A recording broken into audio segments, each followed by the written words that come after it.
Hey, what's up? Welcome back dito sa ating channel. It's Moms TV. Alright, so tayo nagbabalik ulit mga babayan at ngayon ay pag-uusapan natin, no? Etong China nga po, no? Umatake na sa Taiwan mga kababayan at nagsagawa ng air at sea drills po mga kababayan sa karagatan po na sakop ng Taiwan at airspace po ng Taiwan mga kababayan. Samantala sa isa pa natin mga balita, G7 nation, no? Binanatan din po nila ang China mga kababayan. Yan ang ating alamin at pag-uusapan. Pero syempre bago ang lahat, please don't forget to subscribe, like, share at comment dyan sa comment section. Alright? At syempre, kagaya po ng dati, shoutouts po tayo sa lahat ng mga subscribers natin dyan, followers at mga bago natin subscribers. Maraming salamat po sa inyong suporta. Alright, so wag na natin patagalin. Alamin natin ang mga balitang ito at ating gawa ng reaksyon at ating pag-usapan, no, ang ginawa na di umano na pag-atake po, no, ng China dito po sa Taiwan sa pamamagitan ng kanilang drills, no, sa air at sea drills po, no, diyan sa Taiwan mga kababayan. Talagang hindi nila pakakawalan tong Taiwan, no? Talagang ayaw nilang bitawan. Diba mga kababayan? Yan ang ating alamin at pag-uusapan. Alright, so wag na natin patagalin to. Let's go. Namataan sa karagatan at airspace na sakop ng Taiwan ang hindi mabilang na Chinese military ships, planes at drones. Bilang patunay, naglabas ng mga imahe ang Taiwan Defense Ministry na nagpapakita ng presensya ng China sa self-governing island. Ito na mga kababayan ang sinasabi natin noong nakaraan. No? Anytime gagalaw at kikilos itong China, no, habang ang buong mundo, no, ay nakatutok sa iba't ibang issue. No, yan yung strategy na ginagawa ng China mga kababayan. No, sa buong mundo gagawa sila ng issue, kasama na nga po dyan itong Pilipinas. No, na kung saan sa ngayon nagkakagulo po tayo dahil sa politika. No, at mamaya pag-uusapan natin doon sa mga susunod nating video, abangan nyo po na kung paanong ibinenta, no, ng mga supporters sa kabilang panig, no, doon sa kabilang parlor ang ating bansa sa China. Masakit man isipin pero makikita natin yung naging epekto, no, nung sinabi doon sa kabilang parlor na kung saan mas gusto nilang mapasa ilalim tayo sa China. Masakit lang isipin dahil kapwa natin Pilipino, mga kababayan natin yan. Ang tanong, no, mga Pilipino ba talaga yan? Baka mamaya mga trolls po yan, no? Okay, tuloy natin tong balita na to. Mabilis din nakapag-deploy ang unang eroplano, Navy ships at coastal anti-ship missile defenses ang Taipei bilang tugon.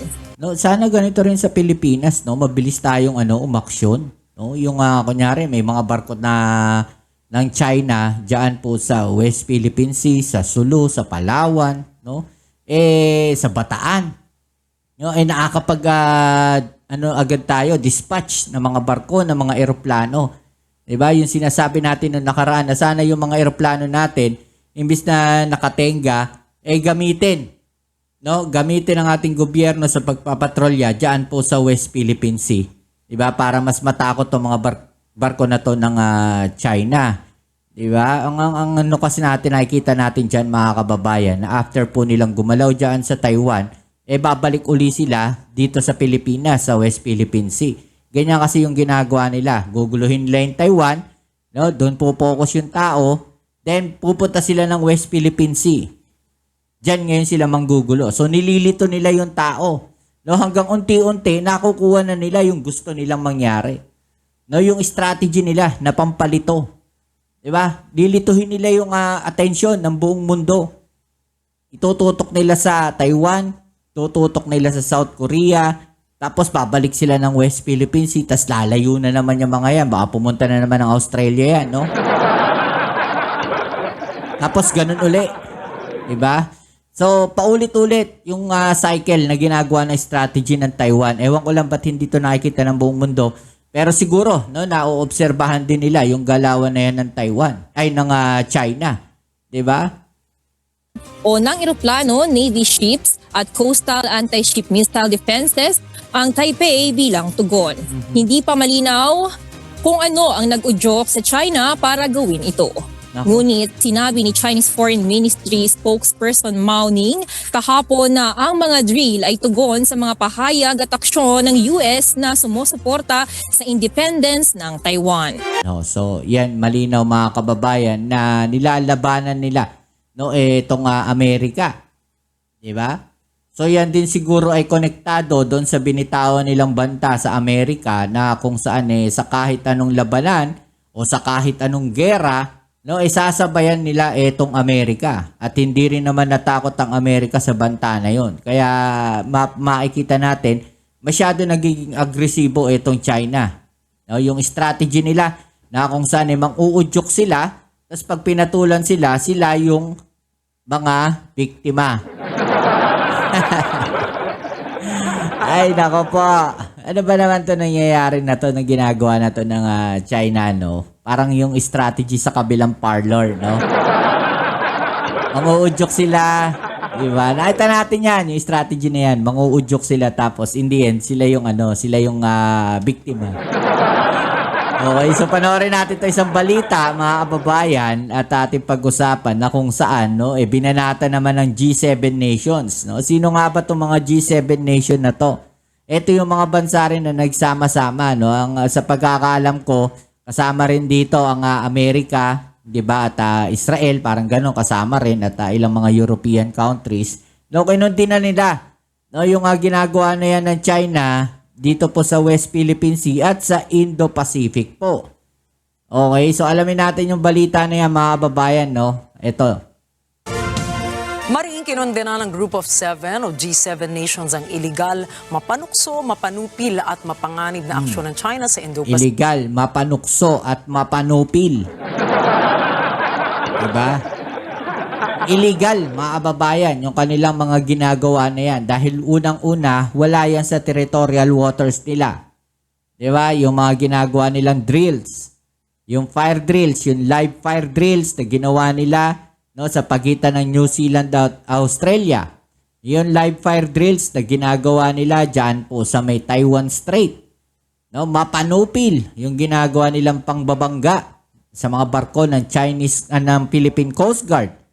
Yung paghahamon nila sa mga barko ng Japanese Coast Guard at Japanese Navy. Diba? Mapanupil, mga kababayan. Illegal yung kanilang mga ginagawa na yan.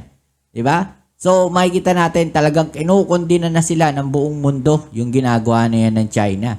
At hindi malayo, mga kababayan, na posibleng gumawa ng isang malaking kaguluhan itong China na to. Dahil na sila last resort na sila, no? Dahil mapapansin nila na pinagtutulungan na sila ng buong mundo at ang tanging resort nila, manggulo na lang.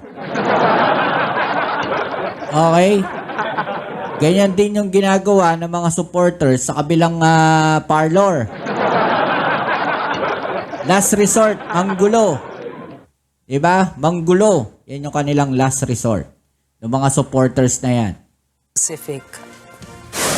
Partikular na pinuntirya ng mga bansang pangaharas sa mga barko ng Pilipinas sa West Philippine Sea. Sa isang pahayag na inilabas West Philippine Sea, doon sila nakatutok, mga kababayan. Partikular daw. Dahil dito sa West Philippine Sea, makikita natin kung saan talagang aktibo etong ginagawang pangaharas ng China sa mga barko ng Pilipinas. At the same time, ganun din yung kanilang ginagawang pangaharas over yung air at sea domain ng Taiwan. Diba? So nakafocus talaga sila dito sa area na to dahil nandito sa lugar natin, sa Southeast Asia na parte ng Indo-Pacific area, na pwedeng mag-umpisa ang isang malaking kaguluhan dahil sa mga ginagawang agresibong hakbang ng China, at yan ay kailangan nilang kondinahin at mapigilan. Diba? Dahil pwede yung pagsimula ng isang malaking kaguluhan, mga kababayan. Pinas sa West Philippine Sea. Sa isang pahayag na inilabas ng Embahada ng Estados Unidos sa Maynila, binanggit nito na ang G7 ay seryosong nababahala sa pagtaas ng mga insidente ukol sa mapanganib na maniobra ng mga Chinese Coast Guard. Okay, so sino yung mga nasa G7? Amerika, Australia, Japan, Canada, Germany ata yung isa. Parang ganun, no?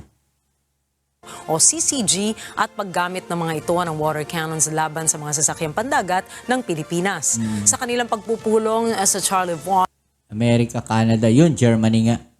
Quebec, Canada, binatikos ng mga foreign ministers ng G7 ang mga hakbang ng China na pumipigil sa kalayaan sa paglalayag at paglipad na itinuturing nilang paglabag sa international law.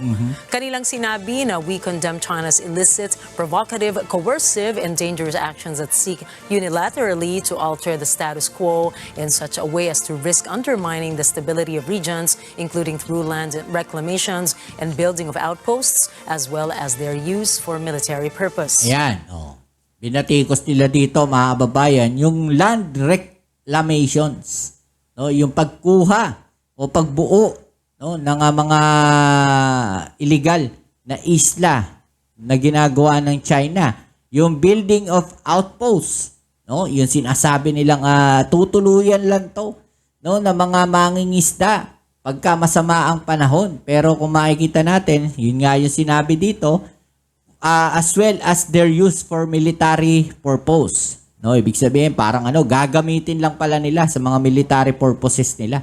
At nilagyan nila ito ng mga landing ng mga eroplano, no? Meron na ring paradahan ng mga barko, may mga machine gun na naka-attach doon sa mga building, may mga radar system, 'di ba? Imagine mo 'yon. Pahingahan lang ng mga mangingisda pero may mga machine gun doon. No? May mga radar system doon, meron landingan ng mga eroplano, ng mga fighter jets, 'di ba? May mga malalaking pangaran, mga truck, no, pinapakita, 'di ba? Sa mga video. So, 'yan din siguro yung ginagawa noong mga Chinese militia vessel pagka nakikita natin na dumudumog po sila sa isang lugar, no, nagre-reclaim siguro sila ng mga isla. At the same time, sila yung nagdadala ng mga construction materials. Diba? Yung ginagawa nila, ayaw nilang gawin sa kanila. No? Kaya nga pinipigilan nila yung Pilipinas na magtayo o magdala ng mga construction materials doon po sa BRP Sierra Madre. Bakit kanyo? Baka magtayo tayo ng mga military bases doon. Natatakot sila. Di ba? Kinakatakot nila yun na magkaroon tayo ng military base doon po sa lugar na kung saan nakasadsad itong BRP Sierra Madre. Ganun lang naman yun eh. Di ba? Ayaw nila magdala tayo ng construction materials doon. Bakit? Kanila ba yung BRP Sierra Madre? Kanila ba yung lugar na yun? Meron ba silang patunay na nag-i-exist talaga noon pa? Yung 10-dash line na yan?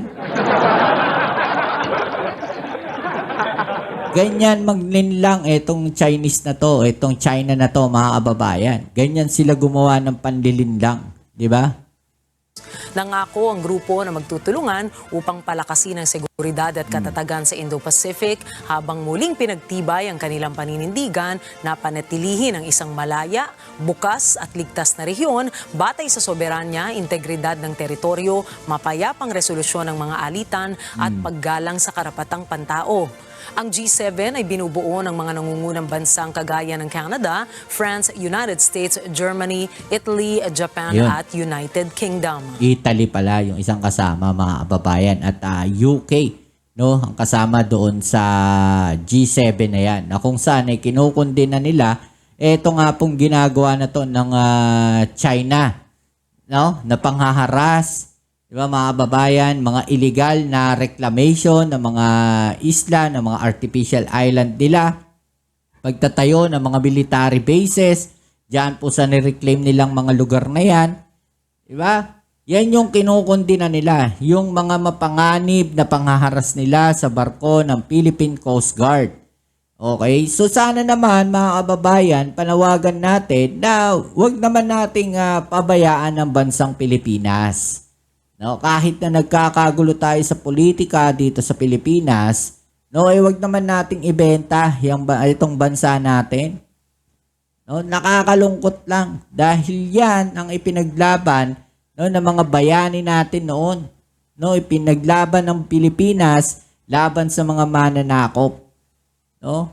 Pinaglaban tayo na makalaya laban sa Espanya, nilabanan natin ang Amerika noon, nilabanan natin ang Japan noon, nakipagtulungan tayo sa Amerika.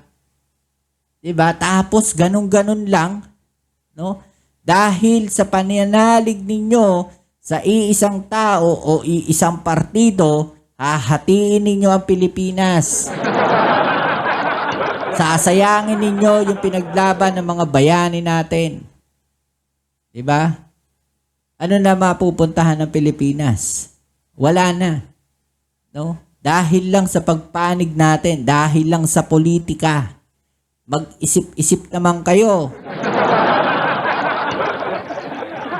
Ito yung gusto ng China, yung magkagulo tayo. Okay? So yan, muli maraming salamat sa lahat ng mga patuloy na nakasuporta dito sa ating channel. Kita-kits tayo sa ating next video upload. Ito muli ang inyong Kuya Mobs dito sa Mobs TV. Peace. I'm out.